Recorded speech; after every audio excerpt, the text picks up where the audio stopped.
Candidate for Board of Education District 2, which is my district, and I cannot wait to vote for this lady.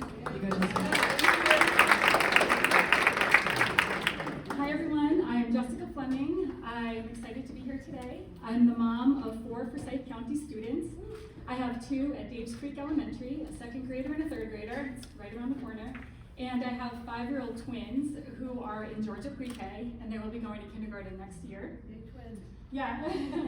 I'm also a full-time working mom. I'm a magazine editor. I work from home, and I'm very involved in the school system despite working full-time. I am on the local school council at Daves Creek. I'm a room parent for both of my kids, and I'm involved in the PTA. I just organized the glow in the dark party at Daves Creek a couple of weeks ago, which was a lot of fun. And yes, I have 4 boys, so I'm pretty busy, but I also wanted to run because there was no Democrat running to represent my kids' school district. So that's what brought me here today.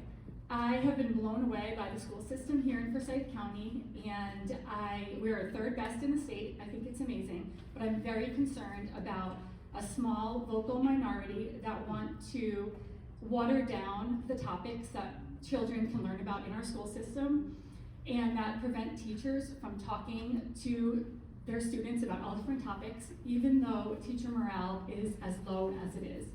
So I think we need to have a reasonable, common sense parent representing the voices of other parents on that school board. So that's really why I'm running. It would be an honor for me to represent Forsyth County parents on the school board. If you have any questions, I'm here to take them. Your website. Oh, I just wrote an article actually, speaking of school vouchers. If you look at my website, it's Jessica Fleming for Georgia, forga.com.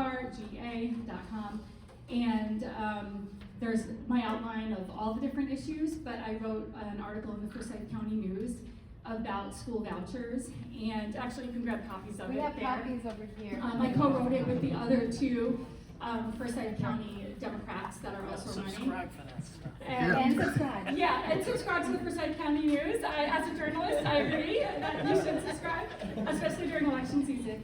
So you can learn all about school vouchers and what that's going to do to our school system. Now that, I think the latest is that it was on Governor Kemp's desk. So that's $141 million to start going to private or religious institutions, and it is at the expense of public school students. Right. Yes. How is that constitutionally legal? Yeah, I think that's over my head. I actually did talk to somebody for the article as some background. I talked to someone from the Georgia Budget and Policy Institute, and that person did say that it might not be legal because the Constitution actually talks about public education, so that actually could be something that is fought down the road. My mom would simply ask, how is that part of the community market duties of the government for them to pick and choose what schools get funding when the schools get to refuse students because they can't pay? Exactly, no, I agree. My money shouldn't be here to fund private institutions for private people that I or my kids or my community don't have any realistic access to. Why are they taking that from me? Oh, I agree, and these schools don't have to accept everybody. They're accepting public money and they don't have to accept everybody, so that's a problem. Yeah. Does anybody else have any questions? Yes? So I'm a senior at Lakewood High School, so I'm aware of the censorship that's going on. I mean, some books that were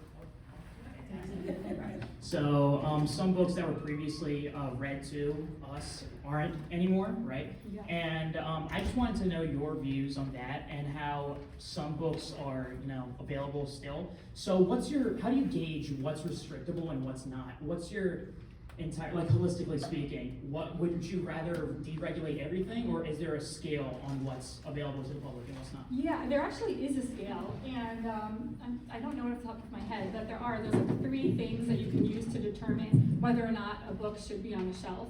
And there was actually a story recently of a school system, I think in North Carolina, where they almost had these like little book clubs of a bunch of people like this discussing and talking about the books.